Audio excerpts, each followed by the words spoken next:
Hey guys, welcome back to my channel. So ఈరోజు ఈజీగా చాలా తక్కువ టైంలో పన్నీర్ పులావ్ ఎలా చేయాలన్నా చూద్దాం. మార్నింగ్ ఒకవేళ కానీ మన ఇంట్లో వెజిటేబుల్స్ లేకున్నా జస్ట్ ఒక పన్నీర్ ప్యాకెట్ ఆర్డర్ పెట్టుకొని లంచ్ ప్రిపేర్ చేసి పిల్లలకి పెట్టచ్చు. చాలా ఇష్టంగా తింటారు అండ్ చాలా తక్కువ టైంలో అయిపోతుంది అనమాట. సో సపరేట్గా అన్నము కర్రీ ప్రిపేర్ చేయాల్సిన పని లేదు. జస్ట్ పన్నీర్ పులావ్ ఒకటి చేస్తే ప్రోటీన్ ప్లస్ మంచి టేస్టీ ఫుడ్ తిన్న వాళ్ళు అవుతారనమాట.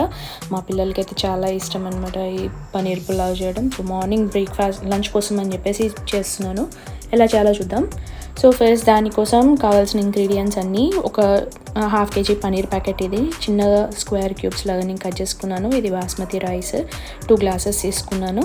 అండ్ ఒక 2 టొమాటోస్, డెకరేషన్కి కాజు అండ్ ఆనియన్, మిర్చి అండ్ క్యారెట్ కూడా తీసుకున్నాను అనమాట.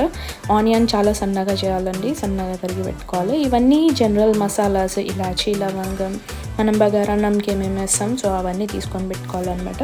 అండ్ ఒక కట్ట పుదీనా, ఒక కట్ట కొత్తిమీర కూడా తీసుకొని రెడీగా పెట్టుకోవాలి.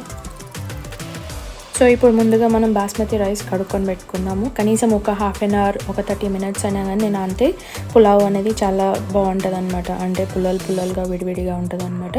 సో ఇప్పుడు ఒక గిన్నె తీసుకొని దాంట్లో గీ వేసుకుందాం. ఒక 2 టేబుల్ స్పూన్స్ ఆఫ్ గీ వేసుకొని ఇప్పుడు మనం కాజు ఫ్రై చేసుకుందాం. ఫస్ట్ కాజు జస్ట్ ఒక హ్యాండ్ఫుల్ ఆఫ్ తీసుకున్నాను నేను. బ్రౌన్ కలర్ వచ్చేంత వరకు ఫ్రై చేసుకొని పక్కకు పెట్టుకోవాలన్నమాట. నెక్స్ట్ ఇదే గిన్నెలోనే మనం పన్నీర్ స్క్వేర్ క్యూబ్స్ లాగా కట్ చేసుకొని పెట్టుకున్నాం కదా, అవన్నీ కూడా కొంచెం బ్రౌన్ కలర్ వచ్చేంత వరకు ఫ్రై చేసుకోవాలన్నమాట. బేసిక్గా కొంతమంది ఫ్రై చేయకుండా అలానే వేస్తారు, కానీ నాకు ఫ్రై చేస్తేనే కొంచెం క్రిస్పీగా అనిపిస్తుంది అనమాట. సో అని అందుకని ఈ పన్నీర్ పీసెస్ అన్నీ కూడా బ్రౌన్ కలర్ వచ్చేంత వరకు ఫ్రై చేస్తున్నాను. ఇది మీరు ఆప్షనల్, మీకు ఒకవేళ అలానే కావాలనుకుంటే మీరు అలానే పెట్టుకోవచ్చు. సో ఇక్కడ నేను ఫ్రై చేసి పక్కకు పెట్టుకోవాలన్నమాట. నాకేమనిపిస్తుంది అంటే ఫ్రై చేయకపోతే అది ఎంతో స్టిక్కీ లాగా ఇట్లా గమ్ లాగా అనిపిస్తుంది, ఎందుకని నచ్చదు. సో కంపల్సరీ నేను ఫ్రై చేస్తాను. ఇందులోనే మళ్ళీ ఇంకొక 2 టేబుల్ స్పూన్స్ ఆఫ్ గీ వేసుకొని ఇప్పుడు మనం బగారాకి ఏమేమైతే మసాలా తీసి పెట్టుకున్నామో, పట్ట, లవంగ, ఇలాచీ, సాజీరా, బగారా పువ్వు అండ్ ఇంకా కొన్ని ఉంటాయి కదా, ఆ మసాలాస్ అన్నీ వేసేసి కొంచెం వేగనియాలన్నమాట. సో ఇప్పుడు కొంచెం వేగాక ఆనియన్ చాలా థిన్ స్లైసెస్ లాగా కట్ చేశానండి. సో ఆనియన్, మిర్చి ఇవన్నీ వేసి కొంచెం సాల్ట్ కూడా వేసి కొంచెం బ్రౌన్ కలర్ వచ్చేంత వరకు ఫ్రై చేయాలి. ఆనియన్ కొంచెం బ్రౌన్ కలర్ వస్తే టేస్ట్ బాగుంటుంది. సో కొంచెం బ్రౌన్ వచ్చేంత వరకు ఫ్రై చేయాలన్నమాట. సో సాల్ట్ వేస్తే ఏంటంటే తొందరగా ఫ్రై అవుతాయి అన్నమాట. ఆనియన్ ఏదైనా కానీ మనం వేసినప్పుడు కొంచెం ఒక చిటికెడు అంత సాల్ట్ వేస్తే తొందరగా ఫ్రై అయిపోతాయి. నెక్స్ట్ ఇక్కడ నేను క్యారెట్ పీసెస్ కూడా తీసుకున్నాను. ఇది కూడా ఆప్షనల్, మీకు కావాలంటే యాడ్ చేయవచ్చు, లేకపోతే you can skip it. So నేను క్యారెట్ కూడా చిన్న పీసెస్ లాగా కట్ చేసుకున్నాను. అవి కూడా కొంచెం అట్లా మెత్తబడేంత వరకు ఫ్రై చేయాలన్నమాట. అండ్ నెక్స్ట్ వచ్చేసి మనం పుదీనా ఒక కట్ట తీసుకున్నాం కదా, సో అది కూడా వేసేసి బ్రౌన్ కలర్ వచ్చేంత వరకు ఫ్రై చేయాలి.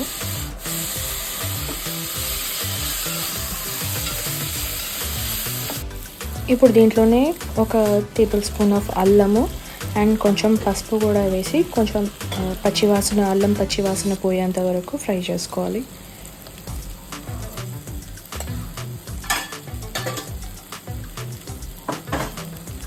సో కొంచెం బాగా కలుపుకున్నాక ఇప్పుడు మనం ఒక 2 టొమాటోస్ తీసుకున్నాం కదా, అవన్నీ చిన్న క్యూబ్స్ లాగా కట్ చేసుకొని అవి కూడా వేసుకొని దగ్గరికి ఫ్రై చేసుకోవాలన్నమాట.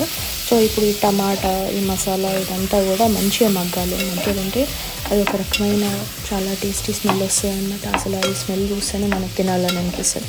సో ఇప్పుడు టొమాటోస్ వేసి ఒక 2 మినిట్స్ అలానే ఉంచండి, వీలైతే మూత పెట్టండి. సో కొంచెం మగ్గిపోయాక మనం నెక్స్ట్ ప్రాసెస్ చేద్దాం.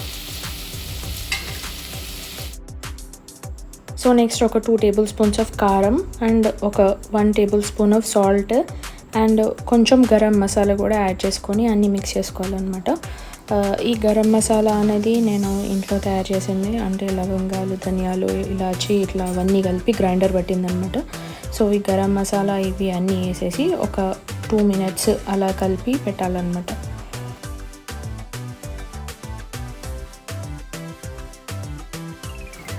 సో ఇప్పుడు నెక్స్ట్ దీంట్లోనే కొంచెం కొత్తిమీర ఉంది కదా, కొత్తిమీర కొంచెం లైట్గా ఇట్లా వేసుకొని ఇది కూడా కలిపి పెట్టుకుందాం అనమాట. నెక్స్ట్ దీంట్లోకి మనం ఫ్రై చేసి పక్కకు పెట్టుకున్న పన్నీర్ పీసెస్ ఏవైతే ఉన్నాయో అవన్నీ కూడా యాడ్ చేసి మనం వేసిన మసాలా ఏదైతే ఉందో అదంతా పన్నీర్ పీసెస్కి కొంచెం బాగా పట్టేటట్టు మిక్స్ చేయాలన్నమాట. సో ఎట్లా అంటే ఇప్పుడు మనం చేసిన మసాలా అంతా కూడా పన్నీర్ అబ్జార్బ్ చేసుకునేటట్టు ఒక 2 to 3 minutes అలానే పెట్టి మగ్గనివ్వాలన్నమాట ఆ మసాలాలో. సో ఇదంతా అయ్యాక మనం ఏ బాస్మతి రైస్ తీసుకున్నాం కదా, అవి ఒక 1/2 hour పాటు మనం నానబెట్టి పెట్టాం కదా, అవి తీసుకొని దీంట్లో వేసేసి మంచిగా అవి ఇది కొంచెం బాస్మతి రైస్ విరగకుండా పన్నీర్ అంతా మిక్స్ అయ్యేటట్టు చేయాలన్నమాట.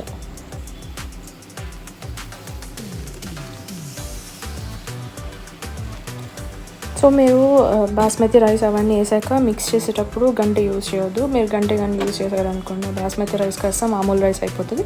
సో ఇట్లా 2 sides పట్టుకొని కొంచెం కిందికి మీదకి దొర్లిస్తూ ఉంటే ఆ పన్నీర్ అనేది కొంచెం రైస్కి పడుతుంది అనమాట. సో నెక్స్ట్ దీంట్లోనే మనం రైస్ 2 గ్లాస్ పెట్టుకున్నారంటే మీకు ఒకవేళ బాగా దగ్గరికి కావాలని అనుకున్నారంటే దీనికి హాఫ్ డబుల్ వేసుకోవచ్చు అనమాట. అంటే ఇప్పుడు 2 glasses-కి 4 glasses వేసుకోవచ్చు. లేదు మీకు ఇంకా కొంచెం పొడిగా ఉండాలి అనుకున్నారంటే 2 glasses-కి 3.5 or 325 అట్లా గ్లాసెస్ ఆఫ్ వాటర్ వేసుకొని పెట్టుకోవాలన్నమాట. ఇక్కడ యాక్చువల్గా గిన్నె కొంచెం చిన్నగైనట్టు అనిపించింది. సో అందుకే నేను దాన్ని మళ్ళీ వేరే పెద్ద బౌల్లో ట్రాన్స్ఫర్ చేశాను. సో ఇలా బాయిల్ అయ్యి పన్నీర్ పీసెస్ కొంచెం మంచిగా దాంట్లోనే సాఫ్ట్గా ఉడికాక మూత పెట్టుకొని మనం ఎంత సాఫ్ట్నెస్ కావాలన్నది చూసుకొని ఇంకా స్టవ్ ఆఫ్ చేసుకోవడమే. లాస్ట్లో దించాక మనం ఏవైతే క్యాష్యూస్ మనం ఫ్రై చేసుకొని పెట్టుకున్నామో అవన్నీ కూడా వేసుకొని మంచిగా పిల్లలకి లంచ్ బాక్సెస్ ప్రిపేర్ చేసి పెట్టచ్చు అనమాట. సో ప్రోటీన్ ఫుడ్ ప్లస్ చాలా ఇష్టంగా కూడా తింటారు. మీరు తప్పకుండా ఇది ట్రై చేయండి. ట్రై చేసి ఎలా ఉందన్నది నాకు చెప్పండి. సో ఇదైతే నేను ప్రిపేర్ చేసేసాను. ఆల్మోస్ట్ ఇంకా పొడిగానే ఉంది, కొంచెం తడిగా ఉంది, but still it's okay. School time అయిపోతుందని చెప్పేసి నేను ఇంకా తీసి పెట్టేశాను అనమాట బాక్స్లలో. అసలు చూసారా పన్నీర్ పీసెస్ కానీ ఆ కలర్ కానీ ఎంత వైబ్రెంట్గా ఎంత చాలా బాగుందో. నిజంగానే చాలా బాగుందండి టేస్ట్ చూస్తుంటే. మీరు కంపల్సరీగా ట్రై చేయండి. ఇక్కడ మా పిల్లలకి బాక్స్ పెడుతున్నాను సేమ్ అదే. సో మీరు కూడా ట్రై చేయండి. ట్రై చేసి ఎలా ఉందని చెప్పండి. ఇంకో వీడియోలో మళ్ళీ కలుద్దాం. అంతవరకు సీ యూ, బాయ్ బాయ్. ఇంతకీ ఈ వ్లాగ్ ఎలా ఉందంటారు? పర్వాలేదా? ఓకే, మీకు వ్లాగ్ నచ్చండి సబ్స్క్రైబ్ చేయండి. బాయ్. అయ్యో అన్నట్టు చెప్పడం మర్చిపోయాను, సబ్స్క్రైబ్ చేసుకోవడం మాత్రం మర్చిపోకండి. కొంచెం సబ్స్క్రైబ్ చేసి సపోర్ట్ చేయండి కదా ప్లీజ్. బాయ్.